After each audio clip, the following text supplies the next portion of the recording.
sign, Capricorn, Taurus, and Virgo, kumusta po kayo guys? Okay, so Earth sign, maraming salamat po sa walang sawang pagsubaybay sa ating mga reading, and kung kayo ay bago pa lang sa ating channel, mag-subscribe na po kayo guys, and i-click mo na rin yung ating notification bell para lagi po kayo guys updated sa ating mga bagong upload. So tingnan natin guys, ano bang inyong gabay? Earth sign, Capricorn, Taurus, and Virgo.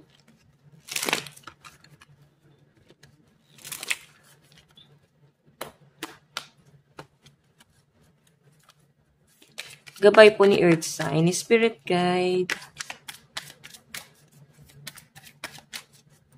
So, meron po tayong apology. Nadadown ka ngayon. Nag-overthink ka ngayon. Parang feeling mo, may mga nagbago.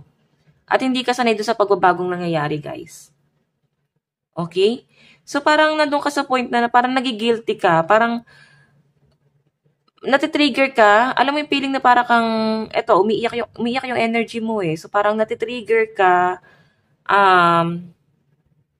mixed emotion guys, no? May iba ka ring iniisip na maaring dahilan kung bakit nadadown ka ng ganito. Or pwedeng nalulungkot ka lang, pwedeng meron kang kinakatakutan na mawala sa'yo.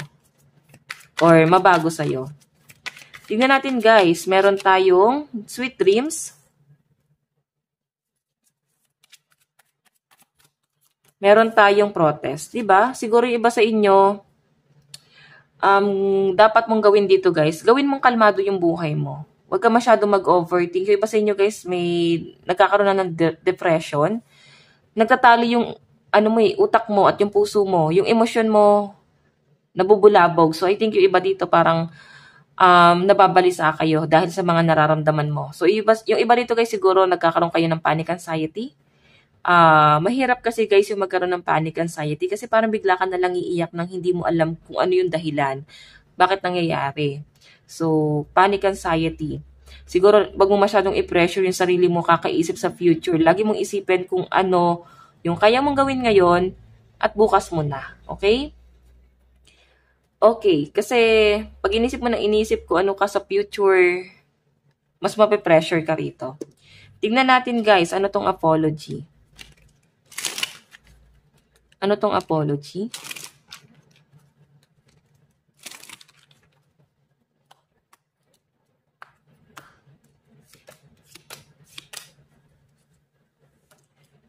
So ito guys, may recognition or pwedeng gatherings na nangyari, pero parang hindi kakampante. Hindi ka relax, parang nafe-feel mo na meron kang takot na nararamdaman. Pero nandun ka rin sa point na siguro parang mas pipiliin mo na lang maging tahimik or magkaroon ng peace of mind. Ayan no. Meron kang iiwasan, meron kang lilimitahan sa buhay mo, meron kang babaguhin. Huwag mo masyadong gawing big deal lahat ng bagay sa paligid mo kasi mas may hirapan ka. Okay? Kung makita mo 4 of spade. 4 of spade, ito kasi guys parang kwarto na madilim. Parang yun yung nangyayari sa sitwasyon mo, para ka nasa loob ng kwarto tapos parang madilim. Kung makikita mo, may mga tulong na paparating sa inyo guys. May mga opportunity na dumarating sa'yo. I-workout mo na lang eh. Tulungan mo yung sarili mo makalis sa trauma mo.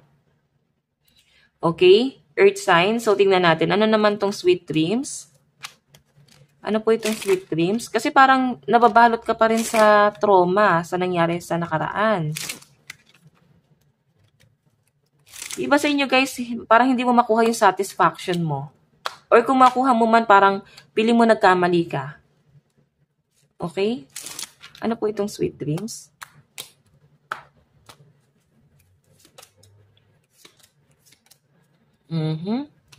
So, iba sa inyo guys, iniisip mo yung future ng anak mo. Yun na lang yung iniisip mo, kung ano man yung mga gumugulo sa isip mo, nagpapabalisa sa'yo. Iniisip mo na lang future ng anak mo eh.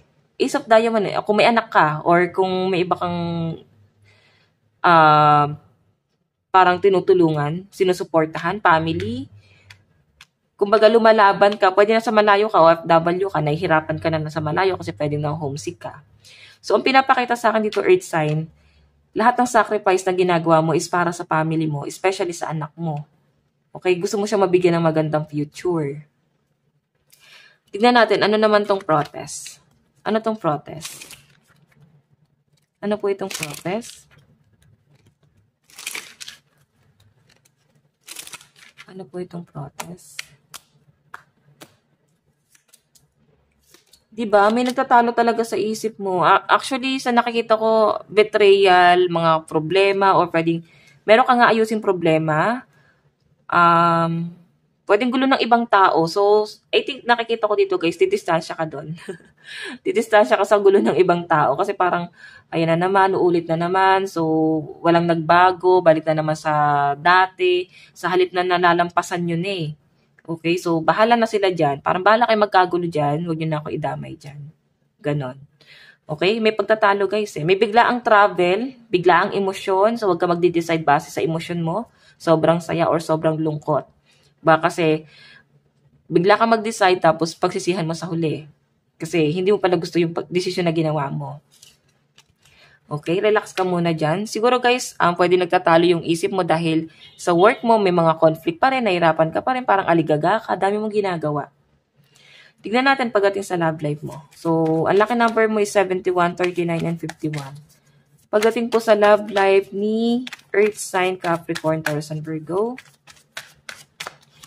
meron tayong King of Wands. Meron tayong Four of Swords. Meron tayong 10 of Cups.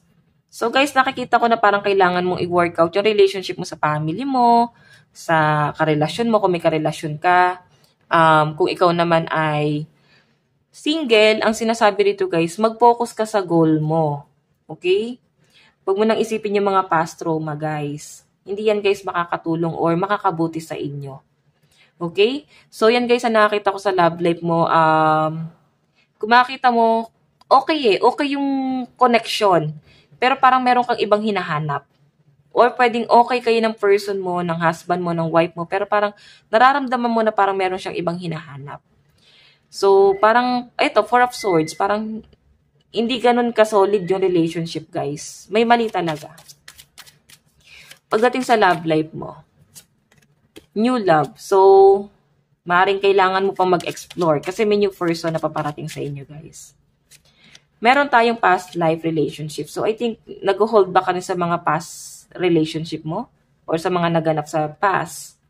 Or pwedeng trauma talaga sa yung nangyari sa past. Okay? Siguro ayaw mo nang balikan yon. Nag-hold back ka lang kasi kung may karelasyon ka, pwede nakukumpara mo si past dun sa person mo ngayon. Okay? Pag ganito guys ang relationship, siguro kailangan mo munang maging kalmado kasi may new person pang paparating sa inyo. Advice. Tingnan natin guys, ano ba ang inyong advice? Meron tayong calm. Ayan, maging kalmado ka muna, mag-relax ka muna, mag-isip. Huwag ka muna masyadong mag-decide base sa emosyon mo. Kung ikaw ay nababalisa dahil sa problema ng iba, limitahan mo na. Lumayo ka na sa mga negative na tao. Okay, tignan natin guys, advice. Meron tayong hidden, wisdom, elemental, fairy, and uncover. So, may nakikita ako dito, earth sign, na para bang feeling mo lagi na lang may tinatago sa inyo, but parang hindi sila open, or siguro ikaw na lang yung nagtatago dito guys. Kasi, kailangan mo nang limitahan yung connection mo sa ibang tao na alam mong hindi ka nakampante. So, yung pagpapatawad, normal na yon. Pero yung kagaya ng dati, siguro, iwasan mo na kasi pwede ikaw lang din yung mahihirapan dito, earth sign, okay? So guys, ito lang naman po ang inyong reading hanggang sa muli. God bless and love you all. Thank you!